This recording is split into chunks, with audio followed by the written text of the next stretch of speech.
Chapter 5, Bye-Bye Sue. Jimmy asked me to come down to see his new place. I convinced Dad to take me on Saturday afternoon. The downside was we had to bring Fudge and Tootsie with us because Mom was at work.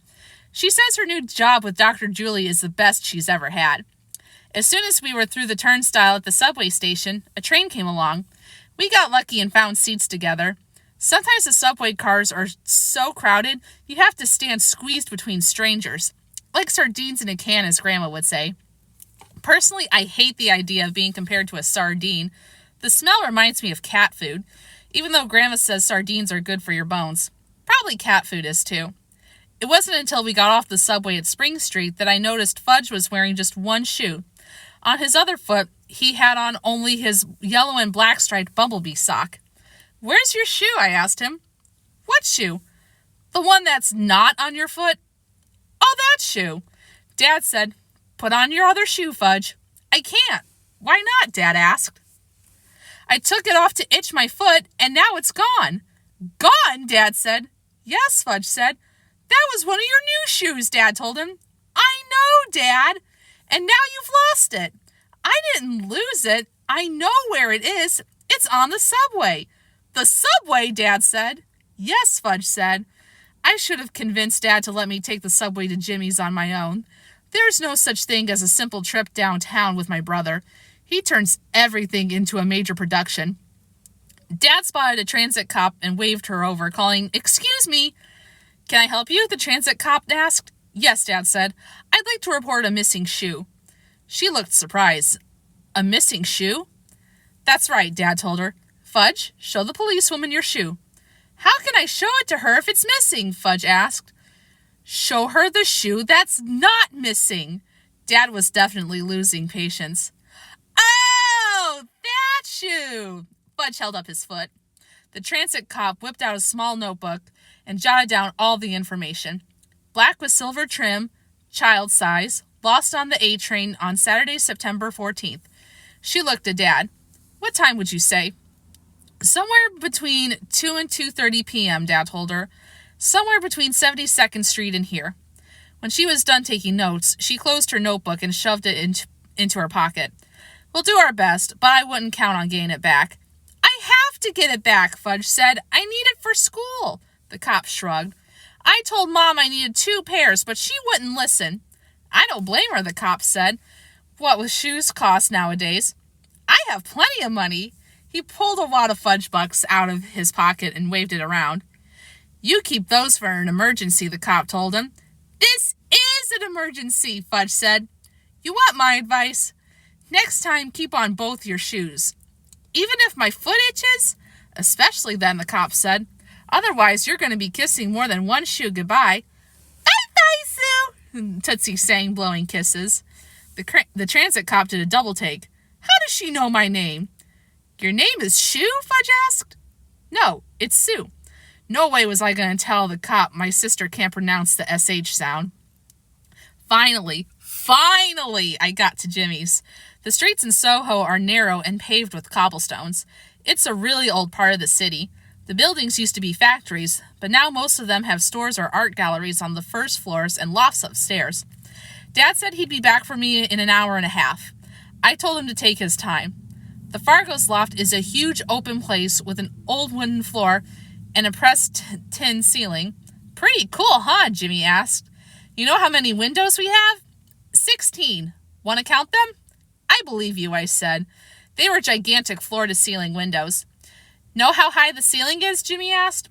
He didn't wait for me to guess. 16 feet. "Want to measure it yourself?" "That's okay.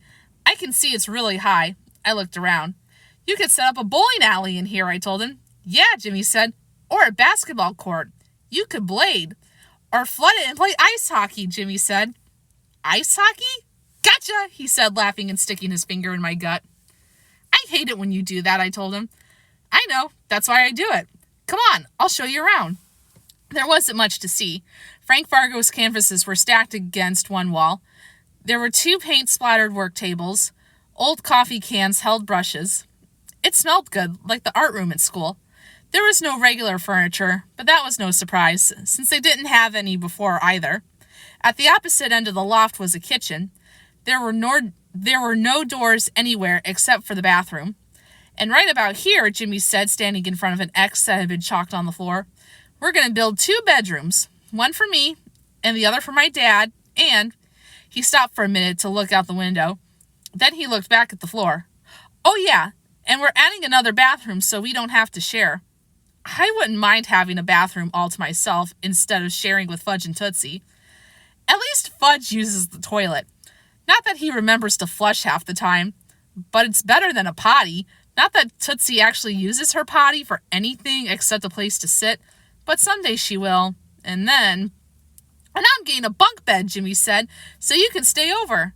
We might get a dog, too. A dog? I was surprised. Mr. Fargo has never really liked Turtle, and Turtle isn't crazy about Mr. Fargo either. What kind of dog? A Yorkie, I think. A Yorkie? But they're so small. I know. I tried to imagine Jimmy and his father with a Yorkie, but I couldn't. So how about a game of sock hockey, Jimmy asked. Sock hockey's a game we invented. Yeah, sure, I told him, kicking off my shoes.